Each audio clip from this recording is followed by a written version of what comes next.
غوث پاک کا بچپن کا زمانہ ہے۔ آپ مدرسے میں گئے، آپ کو مدرسے میں لے جایا گیا پڑھانے کے لیے۔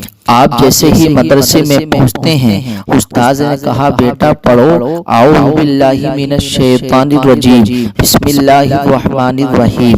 غوث پاک نے پڑھنا شروع کر دیا۔ اب آپ رک نہیں رہے ہیں، آپ پڑھتے چلے جا رہے ہیں۔ آپ نے ایک پارہ پڑھ دیا، آپ نے 2 پارے پڑھ دیے، آپ نے 3 پارے پڑھ دیے، آپ نے 4 پارے پڑھ دیے، آپ نے 5 پارے پڑھ دیے، 6 پارے پڑھ دیے، 7 پارے پڑھ دیے، 8 پارے پڑھ دیے، 9 پارے پڑھ دیے، 10 پارے پڑھ دیے، یہاں تک کہ آپ پڑھتے چلے جا رہے ہیں۔ آپ پڑھتے چلے جا رہے ہیں یہاں تک کہ آپ نے ایک ہی بیٹھک میں 18 پارے پڑھ دیے ہیں۔ جیسے ہی 18 پارے پڑھے ہیں تو استاذ نے کہا بیٹا عبدالقادر یہ بات بتاؤ، یہاں پڑھنے آئے ہو یا پڑھانے آئے ہو؟ اے بیٹا عبدالقادر یہاں پڑھنے آئے ہو یا پڑھانے آئے ہو؟ آپ تو پڑھتے چلے جا رہے ہو، رکنے کا نام ہی نہیں لے رہے ہو۔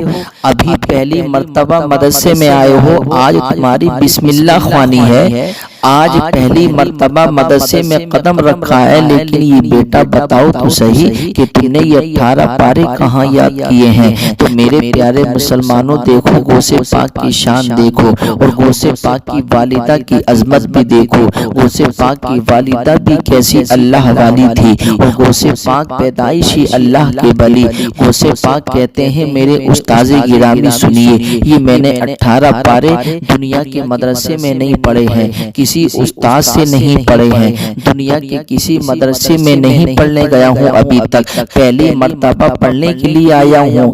تو استاذ کہتے ہیں بیٹا پھر یہ 18 پارے کہاں یاد کیے ہیں؟ نہ ہی تم مدرسے میں آئے ہو اور نہ کسی کے پاس میں زانو ادب طے کیا ہے، ابھی تک تم کسی کے پاس میں پڑھنے کے لیے بھی نہیں گئے ہو، پھر بیٹا یہ 18 پارے کہاں یاد کر لیے؟ 18 پاروں کے حافظ کہاں بن گئے؟ تو دیکھو غوث پاک کی شان دیکھو۔ غوث پاک کہتے ہیں میرے استاذ گرامی جب میں اپنی ماں کے شکم میں تھا، میری والدہ روزانہ ان 18 پاروں کو پڑھا کرتی، 18 پاروں کی حافظ قرآن میری والدہ روزانہ ان پاروں کو پڑھا کرتی تھی، شام کو ان کو پڑھتی، صبح کو پڑھتی، رات کو سوتی نہیں تھی جب تک کہ ان پاروں کو پڑھ لیا نہیں کرتی تھی۔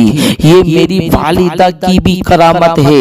میری والدہ جب ان پاروں کو پڑھا کرتی تھی تو میں اپنی والدہ کے شکم میں تھا، یعنی اپنی والدہ کے پیٹ میں تھا، اور والدہ قرآن پڑھتی تھی تو میں سنتا تھا، اور میں نے سن کر یہ 18 پارے کسی دنیا کے مدرسے میں نہیں بلکہ اپنی ماں کے شکم میں یاد کیے ہیں۔ تو یہ شان ہے غوث پاک کی۔ ارے دنیا میں آئے تو 18 پاروں کے حافظ قرآن بن کر کے آئے۔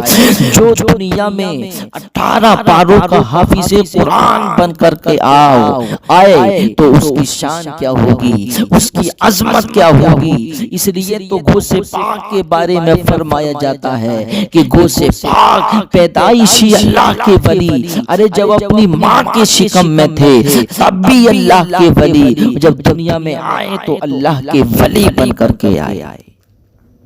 یہ غوث پاک کی شان ہے، یہ غوث پاک کی عظمت ہے۔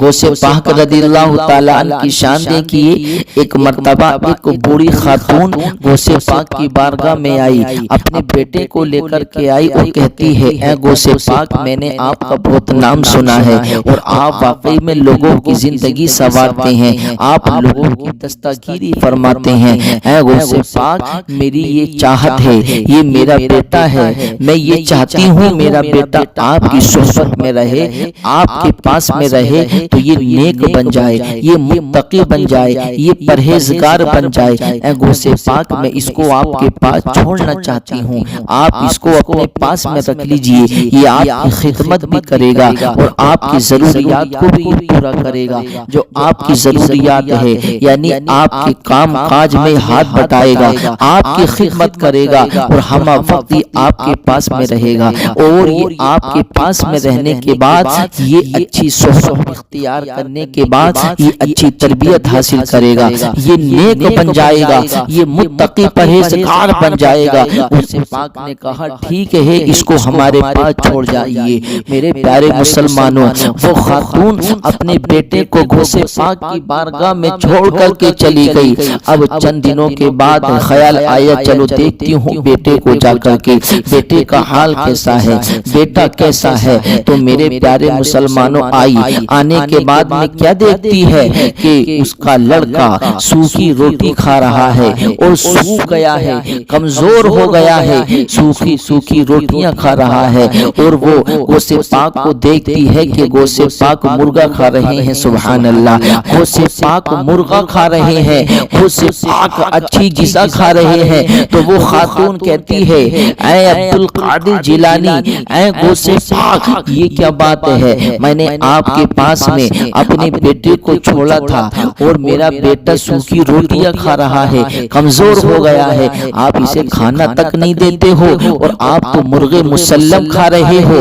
تو غوث پاک نے کہا یہ بات ہے؟ غوث پاک نے کہا اسی بیٹے سے کہ اے بیٹے ساری ہڈیوں کو جمع کرو۔ ساری ہڈیوں کو جمع کیا، وہ جمع کرنے کے بعد غوث پاک نے ان ہڈیوں پر اپنا ہاتھ رکھا اور رکھنے کے بعد میں کہا تم بھی اذن اللہ، اٹھ جا اللہ کے حکم سے۔